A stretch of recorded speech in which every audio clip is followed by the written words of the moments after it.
Hello दोस्तों, आज हम लोग इस वीडियो में सामान्य ज्ञान के कृषि एवं औद्योगिक क्रांतियाँ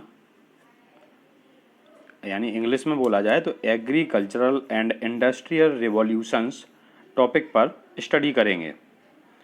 ये टॉपिक कंपटीशन एग्जाम्स में आते रहते हैं, तो इसमें जितने क्वेश्चंस अवेलेबल हैं यानी जितने क्वेश्चंस एग्ज़ाम में डाले जाते हैं वो मैंने सारे इस वीडियो में कवर करने की कोशिश की है।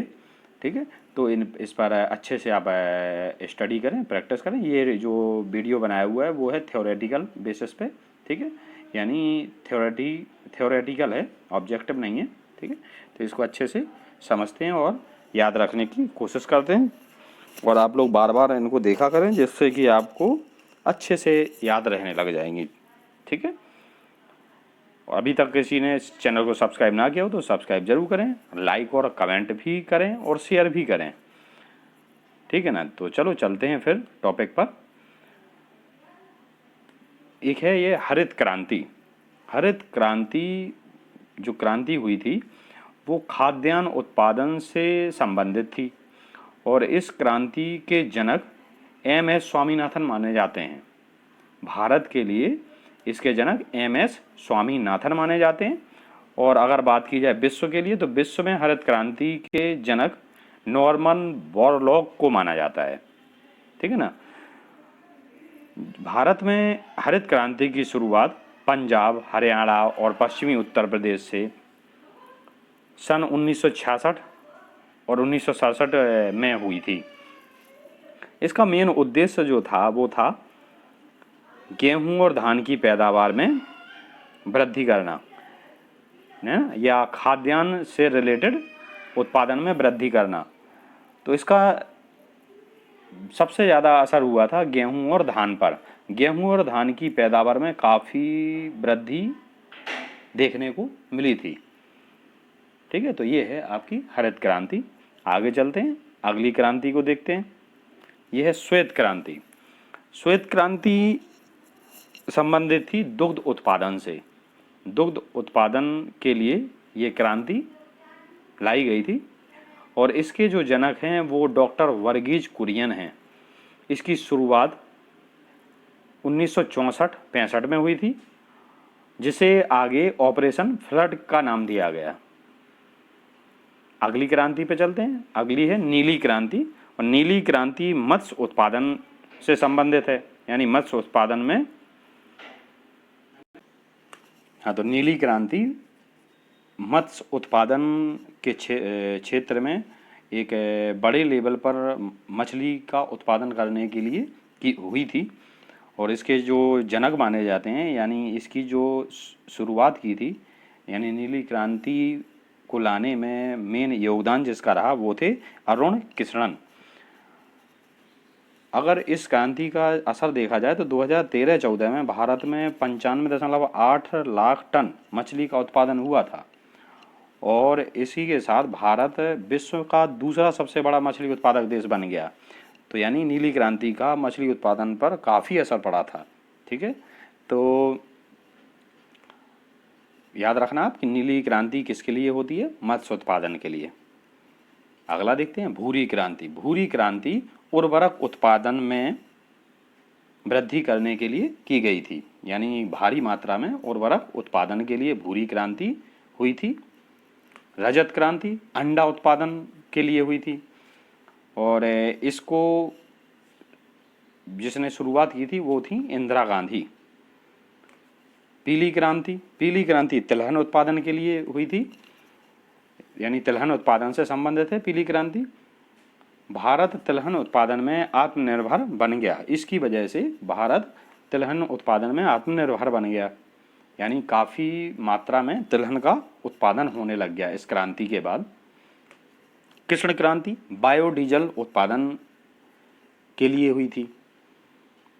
लाल क्रांति टमाटर और मांस के उत्पादन में बड़ी मात्रा में वृद्धि करने के लिए की गई थी, और इसके जो जनक माने जाते हैं वो हैं विशाल तिवारी। गुलाबी क्रांति, गुलाबी क्रांति झींगा मछली और प्याज उत्पादन के लिए की हुई थी। इसके जनक दुर्गेश पटेल को माना जाता है। भारत विश्व का सबसे बड़ा झींगा मछली उत्पादक देश बन गया। इस क्रांति के बाद सबसे अधिक उत्पादन करने वाला देश बन गया भारत। तो गुलाबी क्रांति किससे संबंधित है? झींगा मछली और प्याज उत्पादन से।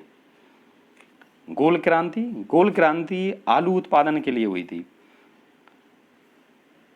और अगर इस क्रांति का असर देखा जाए तो भारत चीन के बाद विश्व का दूसरा सबसे बड़ा आलू उत्पादक देश बन गया। और भारत में अगर बात की जाए तो सबसे बड़ा आलू उत्पादक प्रदेश कौन सा है? वो है उत्तर प्रदेश। तो गोल क्रांति किस क्षेत्र में हुई थी? आलू उत्पादन के क्षेत्र में। बादामी क्रांति, बादामी क्रांति मसाला उत्पादन के लिए हुई थी। सुनहरी क्रांति, सुनहरी क्रांति बागवानी उत्पादन के लिए हुई थी। और इसमें इसके अगर जनक की बात की जाए तो निरपक टुटेज थे। भारत सब्जी और फल उत्पादन में विश्व का दूसरे स्थान का देश है। यानी इस क्रांति का यानी सुनहरी क्रांति का काफ़ी असर देखने को मिला। अगली देखते हैं अमृत क्रांति। अमृत क्रांति नदी जोड़ो परियोजनाओं से संबंधित है। काली क्रांति पेट्रोलियम उत्पादन से संबंधित है। और इस काली क्रांति का जो उद्देश्य था वो था पेट्रोल में एथेनॉल को 10% मिलाकर बायोडीजल बनाने का लक्ष्य रखा था। अगली देखते हैं गोल्डन फाइबर क्रांति। गोल्डन फाइबर क्रांति जूट उत्पादन से संबंधित है। स्वर्ण क्रांति फल और शहद उत्पादन से संबंधित है। सिल्वर फाइबर क्रांति कपास उत्पादन से संबंधित है।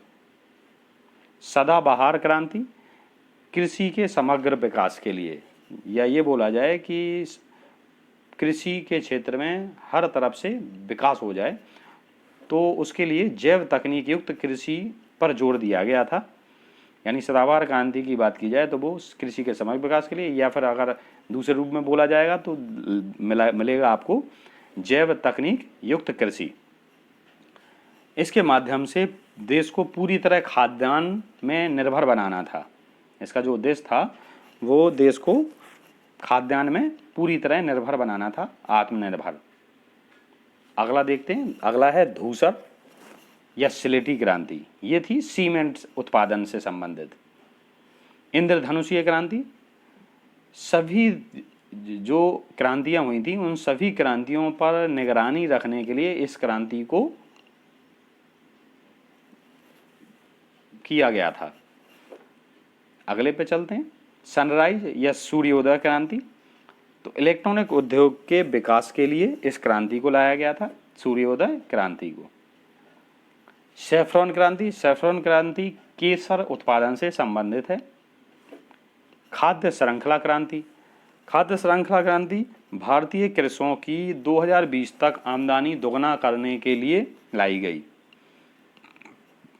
व्हाइट गोल्ड क्रांति, ये कपास उत्पादन से संबंधित है। ग्रीन गोल्ड क्रांति, ग्रीन गोल्ड क्रांति चाय उत्पादन से संबंधित है। खाकी क्रांति चमड़ा उत्पादन से संबंधित है। परमनी क्रांति भिंडी उत्पादन से संबंधित है। मूक क्रांति मोटे अनाजों के उत्पादन के लिए की गई थी। हरित सोना क्रांति बांस उत्पादन के लिए की गई थी। गंगा क्रांति भ्रष्टाचार के खिलाफ सदाचार यानी अच्छा माहौल उत्पन्न करने के लिए, यानी सदाचार पैदा करने के लिए गंगा क्रांति की गई थी। एनएच क्रांति स्वर्णिम चतुर्भुज योजना के लिए ये एनएच क्रांति लाई गई थी। तो इनको आप अच्छे से रिवाइज करना। मैंने वो सारे के सारे क्वेश्चंस इसमें डाल रखे हैं, यानी सारे पॉइंट्स डाले हुए हैं क्रांतियों से रिलेटेड। तो आप इन पे अच्छे से प्रैक्टिस करें, जिससे आपको एग्जाम में इससे अगर क्वेश्चन आता है तो वो ना छूटे। चैनल को अगर अभी तक किसी ने सब्सक्राइब ना किया हो तो सब्सक्राइब जरूर कर ले, लाइक भी करे और शेयर भी किया करो, ठीक है। बाकी अपन नेक्स्ट वीडियोज में अगला कोई टॉपिक लेके आएंगे।